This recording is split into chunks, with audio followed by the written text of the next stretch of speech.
아무도 없는 거실에서 한 아이가 음악에 맞춰 춤을 춥니다. 살기 위해 그냥 한 것 같아요.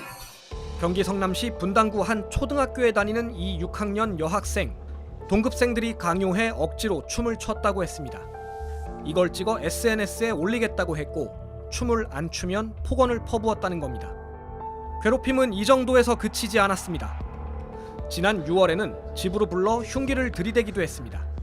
시카를 들어가지고 제 신장이나 얼굴 가까이 대면서 약간 신장을 도려내려는 신용을 하고, 가해 학생들은 이걸 식인종 놀이라고 불렀습니다. 분수대에 얼굴이 처박히고 머리엔 빨간 상처가 남았습니다.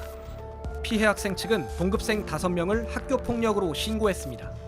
학교폭력대책심의위원회는 이 중 4명은 잘못이 있다고 보고 정도가 심했던 2명에게는 학급교체 처분을 내렸습니다. 피해 학생 측은 결과를 받아들일 수 없다는 입장입니다. 가해 학생 중 1명이 성남시의원 딸인데 시의원의 입김이 작용해 처분이 약해진 것 아니냐는 겁니다. 부모가 자녀를 데리고 정식으로 사과를 했습니다. 우리한테 어른들한테 사과는 의미가 없어요. 피해 학생은 어른들을 더 이상 믿을 수 없다고 했습니다.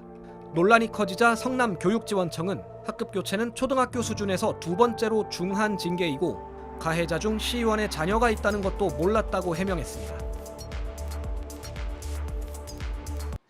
손을 가만두지 못하고 제 손등을 꼬집듯이 긁적입니다.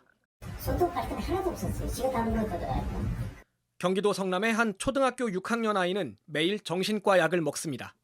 학년 초부터 같이 어울리던 친구들, 군것질거리 계산을 떠밀었고 게임 벌칙이라며 춤을 추게 하고 그걸 몰래 촬영했습니다. 괴롭힘은 금방 물리적인 폭력이 됐습니다. 바나나 킥을 모래랑 돌을 섞었어요. 그래서 저한테 먹으라 시켰어요. 근데 지난 6월에는 식인종 놀이라며 흉기를 들이대기도 했습니다. 제 신장이나 얼굴 가까이 대면서 약간 신장을 도려내려는 신용을 하고, 학교폭력대책심의위원회는 모두 실제 있었던 일로 판단했습니다. 가해자는 4명, 그중 2명에 대해 학급교체를 결정했습니다. 가장 강한 전학 아랫단계 조치입니다. 아이는 이해할 수 없다고 합니다. 저희는 이제 사람을 못 믿겠어요.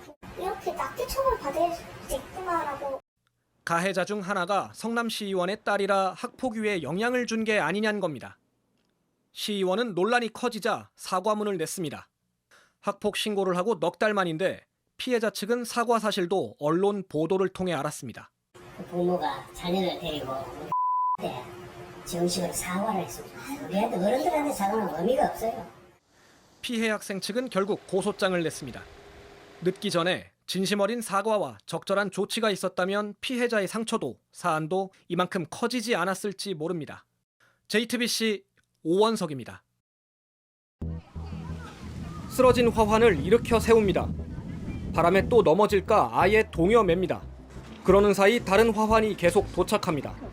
화환으로 가득 찬 이 거리, 경기 성남시 분당구 한 초등학교의 등굣길입니다. 수업이 한창인 초등학교 담장에 근조 화환이 설치됐습니다.